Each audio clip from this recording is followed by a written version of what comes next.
que el día de hoy asumió formalmente la nueva directiva de Evópoli, uno de los partidos de Chile Vamos. ¿Sí? A la cabeza de esta nueva directiva está Juan Manuel Santa Cruz, ingeniero comercial, presidente de la colectividad, que se encuentra precisamente con nosotros el día de hoy acá en el estudio. ¿Cómo estás, Juan Manuel?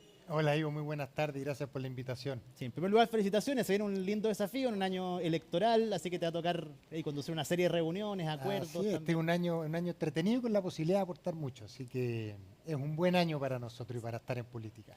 Primer día, me imagino que hay trabajo que hacer por delante. Está este mes de febrero, antes de marzo, donde también van a tomar definiciones importantes como partido. Pero, ¿cuáles son los principales desafíos que tienen bajo tu directiva? ¿Qué cariz, qué énfasis quieren poner como Evópoli, uno de los partidos, quizá el más pequeño de Chile Vamos, pero que ha tenido harta injerencia también durante los últimos años? Claro, su minuto, por ejemplo, en el segundo gobierno del presidente Piñera, la agenda de trabajo con la que comenzó ese gobierno fue justamente una agenda que fue propuesta por Evópoli, que tenía que ver con los niños primero y que se materializó en que el primer día, justamente en que asume el presidente Piñera, lo que hizo luego de su asunción en Valparaíso fue en un centro del Sename a firmar el proyecto de ley de reforma del mismo.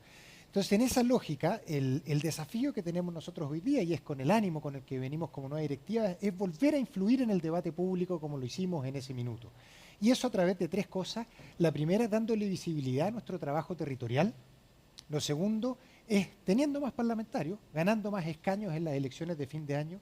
Y tercero, con mucha fuerza, con mucha energía, plantear propuestas que se hagan cargo de las principales urgencias que tenemos hoy día todos los chilenos, y propuestas serias, propuestas que sean técnicamente viables y políticamente viables, que es algo que nos ha caracterizado como partido antes, pues creemos que esa es la forma con la que hay que hacer buena política y la manera en que uno tiene además de influir de mejor manera en política. ¿Hay una expectativa de número de parlamentarios? Nuestra expectativa es obtener 10 parlamentarios entre diputados y senadores. Eso es un número suficiente para poder influir en el Congreso. De hecho, ya lo hacemos hoy día con dos senadores más un tercero que era Evópoli, Sebastián Keitel, pero que en la práctica sigue funcionando a nosotros. Y solo con esos tres uno ya es capaz de mover la aguja de manera importante. Así lo vivimos, por ejemplo, en la última reforma de pensiones, en donde tanto el senador Luciano Cruzcoque que en la Comisión de Trabajo como el senador Felipe Cas en la Comisión de Hacienda, ambos jugaron un rol muy importante.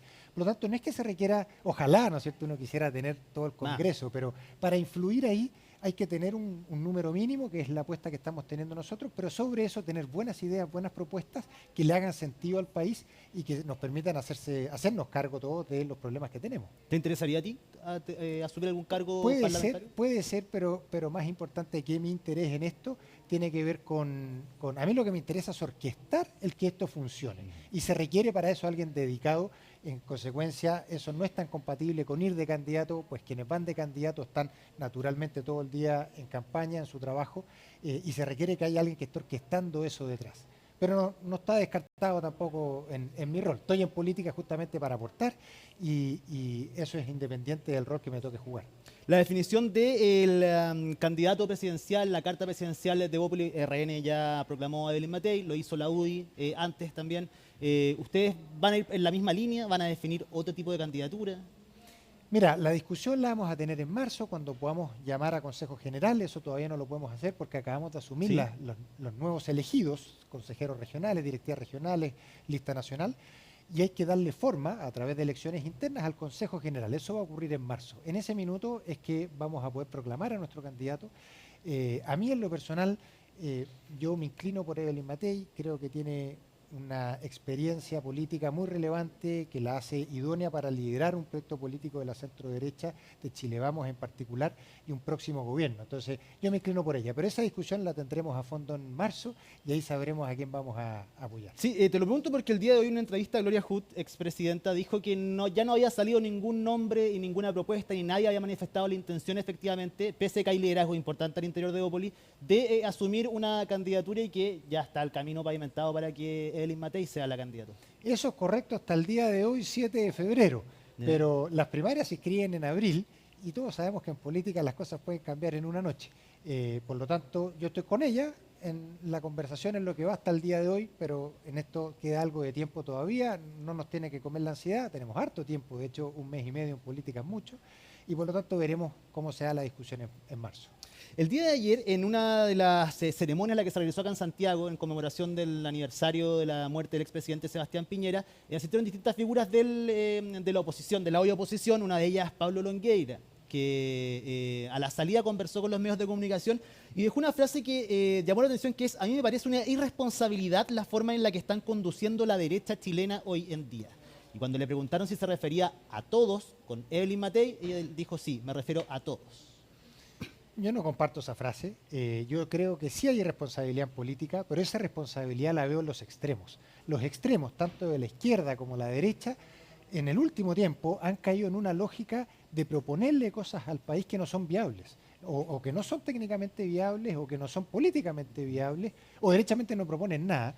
Y por lo tanto lo que generan es que simplemente le alimentan el ansia de poder político a su sector, a su espacio, a su nicho, y eso les da rédito político, les da rédito comunicacional, pero en la práctica no permite generar un consenso mínimo con las autoridades, con los que correspondan en el fondo, para hacernos cargo de los problemas. Entonces, la responsabilidad que tienen los extremos hoy día en Chile lo que está generando es un inmovilismo en materia de hacer política pública. Y eso es un problema, eso me parece irresponsable, y eso está ocurriendo tanto en la izquierda como en la derecha en sus extremos. Por lo tanto, no comparto, no tengo la misma percepción que tiene Pablo en esta materia.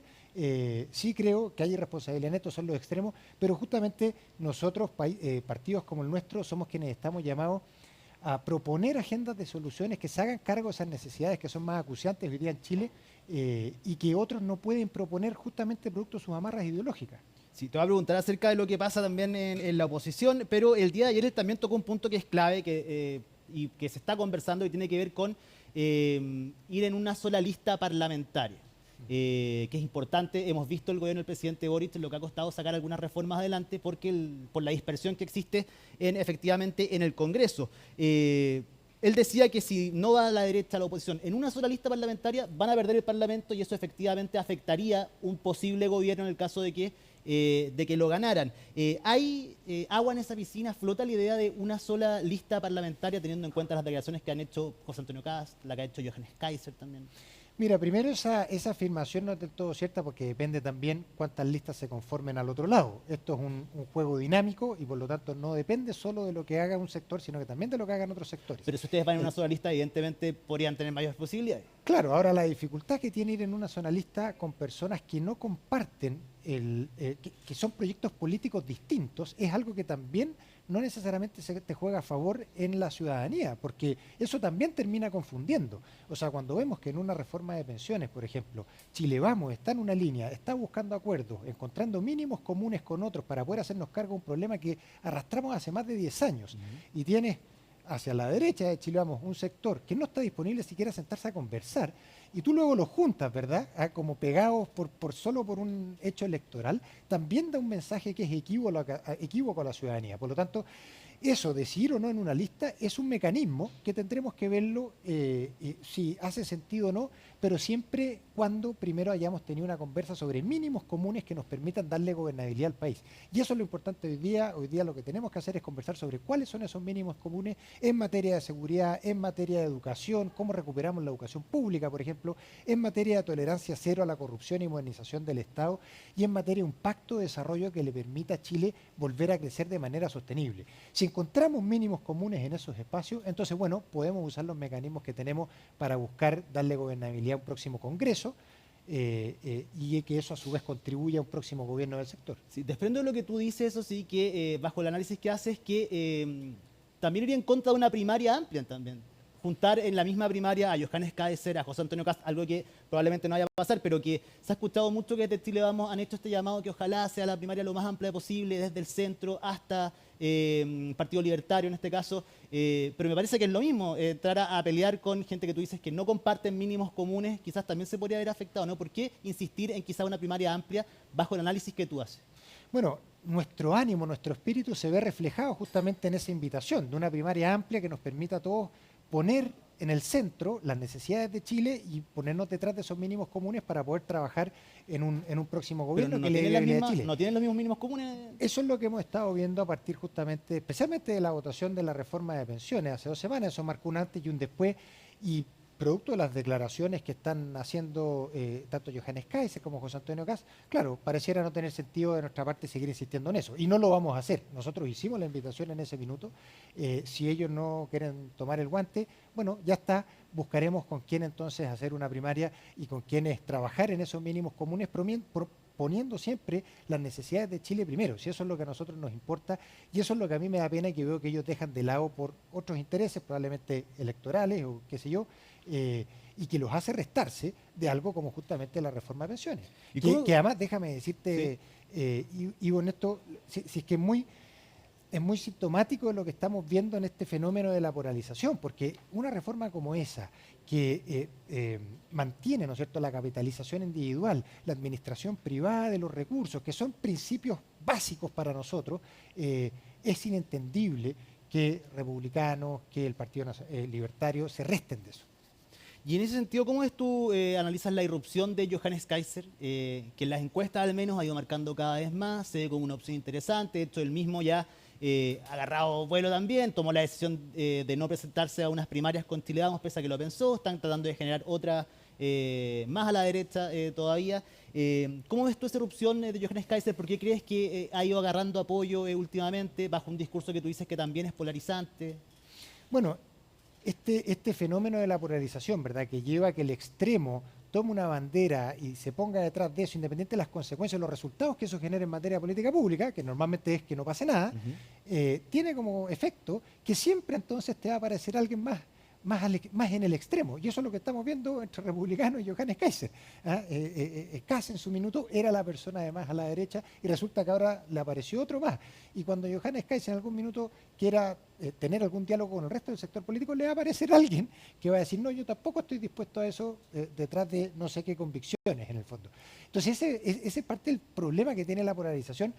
Yo creo que lo vamos a seguir viendo porque este es un fenómeno primero que no es nacional, es global y con lo que tenemos que luchar, pero yo me quedo con que el cambio de energía que vimos justamente en la reforma de pensiones, en la votación favorable que tuvimos hace un tiempo, en este acuerdo serio y responsable que se logró de distintas fuerzas políticas para poder lograr resolver un problema que arrastrábamos hace mucho tiempo, como te decía, creo que nos da indicios de que hoy día nos podemos mover en esa dirección, en buscar acuerdos con personas que estén dispuestas a sentarse a conversar, independiente de las diferencias que podamos tener en nuestra manera de pensar, pero en donde pongamos en el centro el problema que hoy día tenemos de que los chilenos no tienen plata en el bolsillo y por eso tenemos el 70% de los hogares endeudados y con la angustia que eso significa, el problema que tenemos en educación, que las familias llevan a sus hijos al colegio, pero ya sin la esperanza de que eso pueda ser una palanca de movilidad social, los problemas que tenemos en seguridad, que sales a la calle y ya no sabes en qué condiciones vas a poder volver a tu casa o derechamente no sales a la calle justamente por eso. Eso es lo que nosotros ponemos en el centro y vamos a estar siempre dispuestos a dialogar con quienes estén en el ánimo de buscar una solución que sea técnica y políticamente viable para hacernos cargo de esos problemas. Sí, bueno, hoy en día tú dices, va cambiando mucho esto en política, pero el día de hoy al menos se ve muy difícil, porque se han escuchado distintas voces. De hecho, el día de ayer acá en CNN Radio, el senador Iván Moreira dijo que él no cree que Johannes Kaiser llegue a ser presidente de Chile. ¿Tú crees que Chile, la ciudadanía podría votar una candidatura, al menos con lo que él ha expresado, lo que conocemos que ha expresado, como para liderar al país? ¿O crees que en nuestro país eso no pasaría, como ha pasado en Argentina? Yo tampoco lo creo, yo no veo que en Chile tengamos la situación que tuvo Argentina en su minuto, la angustia que tuvieron los argentinos y el desastre institucional que tuvieron que permitió que la emergencia de una figura como Javier Milei, ¿verdad?, pudiera ocurrir. En el caso chileno, y a raíz además de las últimas elecciones que hemos tenido, tanto las dos plebiscitos constitucionales como la última elección con voto obligatorio, que fue la elección municipal, nos damos cuenta que el chileno es muy sensato. Y si te fijas cómo quedaron las fuerzas distribuidas en la última elección municipal, son muy ponderadas, en donde hay representatividad de todas las ideas y de todos los sectores políticos. Y en mi opinión, ahí es donde se para el chileno. Eso me dice a mí que no hay espacio para los populistas de extremos, ya sea del lado que vengan. Eso no significa que le puedan hacer mucho daño al sistema político y que puedan entorpecer cualquier posibilidad de llegar a acuerdos justamente en las materias que hablábamos antes, que son de urgencia hoy día. Y no significa que puedan hacer de la política un espacio muy desagradable y por lo tanto desde ahí hacerle mucho daño al país. Pero con todo yo no veo viable que los extremos tengan la posibilidad de llegar a la presidencia en este caso. Hablemos un poco de economía. ¿Qué lectura haces del debate público, la cruce de declaraciones entre el presidente Boric y Evelyn Matei en cuanto al crecimiento económico, las últimas cifras? También el presidente habla de un pesimismo ideológico, de quienes quieren ver todo de cierta manera negativa. Todo esto en relación al último IMASEC, que hizo que el crecimiento del año pasado terminara en un 2,5%, cercano a las cifras que proyectaba el Ejecutivo efectivamente, pero que fue muy criticado también por Evelyn Matei. ¿Cómo lees tú, qué lectura haces de ese debate en materia de economía? Bueno, hay una parte del debate que tiene que ver ya con este año electoral, en donde, en este caso, Evelyn Matei, que es quien va liderando las encuestas, distintos actores van a tratar de golpearla, de echarla hacia abajo, ¿verdad? Decir cosas para confrontarla. Pero viceversa también. Ella también ha sido dura con el presidente. Bueno, pero ella al menos se basa en un dato que es bien concreto, sin hablar de optimismo o pesimismo. Estamos creciendo en el último tiempo en torno a un 2%, el presidente se alegra, porque hoy día estamos en 2,5%, pero lo cierto es que nosotros en los 90 y los 2000, en la época en que Chile más progresó, crecíamos a casi 3 veces esa cifra. Entonces, claro, si el estándar es el magro 2% que tenemos hoy día, o la proyección que hace el Banco Central del 1,8, el crecimiento de largo plazo que hace el Banco Central, claro, un 2,5 suena bien respecto de eso, pero lo cierto es que ese es un número que es muy bajo y que no le sirve a Chile para avanzar y crecer como lo venía haciendo en su minuto. No nos olvidemos que el crecimiento, que a veces es una palabra que suena muy etérea, significa en la práctica cambio en las condiciones materiales de vida de las personas, muy concretas. Te permite tener tu casa propia, te permite tener un buen trabajo y no trabajos, ¿verdad?, mal remunerados o derechamente quedarte sin trabajo.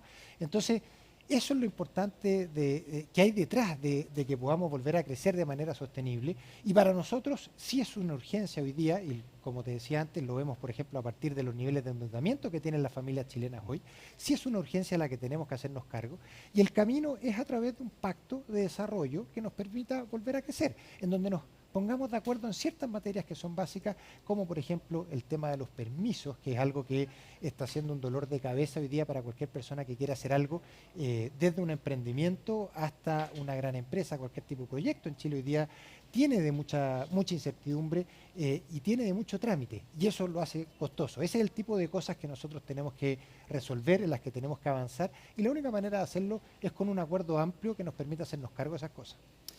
Hablando de acuerdos amplios también, quedó demostrado en la reforma de pensiones que cuando los políticos se logran poner de acuerdo, efectivamente terminan todos contentos, pese a que nadie logra todo el 100% de lo que querían, pero se escuchó mucho que esto iba en beneficio directo de los pensionados, que subía las pensiones inmediatamente este año, que ojalá se pueda implementar bien. A todos cuajó la idea de esta reforma de pensiones, pese a la larga tramitación que tuvo, pero el gobierno tiene otros proyectos también, donde quiero saber si van a poder lograr este tipo de acuerdos. Sobre todo hay una agenda valórica que tiene que ver con la ley de aborto, también con el proyecto de eutanasia. Ustedes son el partido liberal de la centro derecha, el más liberal al menos, en ese sentido. ¿Cuál es tu visión acerca de esos proyectos? ¿Y estarían los votos de Evópoli para eso, para entrar en esa conversación, por ejemplo, la ley de aborto? Mira, no hay materia en ese sentido que nosotros no estemos dispuestos a discutir y a conversar, pero sí creemos que esa agenda no es la que corresponde en este minuto para Chile. Las urgencias de Chile hoy día no están ahí. Están en materia de seguridad, están en materia de educación escolar, especialmente en lo que tiene que ver con la educación pública, están en materia de modernizar el Estado y están en materia de un pacto de desarrollo que nos permita volver a crecer. Por lo tanto, es para esas materias de discusión en las que nosotros vamos a estar no solo disponibles, sino que además elaborando propuestas, y esperamos en eso que el gobierno también se suma, que nos concentremos en esa discusión, porque esas son las urgencias que hoy día tienen los chilenos. Entonces, lo otro, yo lo entiendo, el gobierno está probablemente buscando polarizar las elecciones en cosas que generan eso, generan polarización. Pero eso persigue un fin más bien electoral, y nosotros aquí de lo que andamos detrás es de poner a Chile primero, y en particular la necesidad de sus personas. ¿Y la postura del partido en cuanto a la posibilidad de legislar, o sea, salga el aborto legal en nuestro país? No hemos tenido la discusión interna a propósito del aborto libre. Nosotros como partido estamos de acuerdo con el aborto en 3 causales, eso compartimos, creemos que compatibiliza bien, por un lado, el derecho de la mujer de optar, ¿verdad?, de decidir en materias que son propias de su cuerpo, de su persona, etcétera, pero al mismo tiempo compatibiliza eso con la posibilidad del derecho a esa nueva vida que está por nacer. Y eso se da de buena manera en el aborto entre causales, como lo tenemos hoy día. Nosotros con esa legislación estamos bien, estamos de acuerdo y ahí por ahora nos vamos a mantener ahí. Para finalizar, Juan Manuel, te quería preguntar por la irrupción, que hablemos de la vereda al frente, de lo que está pasando también. El oficialismo está tratando de buscar a su candidato, candidata, no levanta, no despegan en las encuestas, pero hay un nombre que está siendo nombrado por todo el día de hoy, que es el de Michelle Bachelet. ¿Cómo miran ustedes desde la vereda al frente la posibilidad de que la expresidenta eventualmente pueda tomar una decisión de competir nuevamente en la presidencial? Mira, una de las gracias que tiene la competencia es que permite que no solo las candidaturas, sino que todos quienes están detrás, especialmente sus equipos programáticos, se vean obligados a desarrollar un músculo que le hace muy bien a Chile, porque tienen que entrar de mucho mejor forma en sintonía con las necesidades de las personas y hacer propuestas que sean mucho más concretas y aterrizadas para, en este caso, ¿verdad?, ganar la presidencia. Así que en ese sentido, bienvenida a la competencia. Yo creo que el fenómeno de Bachelet es un dolor de cabeza más que para nosotros, justamente para quienes están en la izquierda hoy día, porque el que esté su nombre dando vuelta finalmente lo que hace es que no permite que pueda surgir nadie más, que pueda emerger nadie más. Y eso creo que siempre es un problema para un sector político. Entonces, más que para nosotros, veo que es un problema para ellos. Pero sería una buena competencia Evelyn Matei, Michelle Bachelet. Yo, por definición, me parece que todas las competencias son buenas y, como te digo, nos va a permitir además darle más energía al momento eleccionario que vamos a tener este año y trabajar con más sentido, con más fuerza en justamente las propuestas que cada candidatura va a hacer. Y eso solo beneficia al país. Por lo tanto, en la medida en que beneficia al país, bienvenido sea. Juan Manuel Santa Cruz, reciente presidente de Evópolis, su primer día efectivamente conversando acá con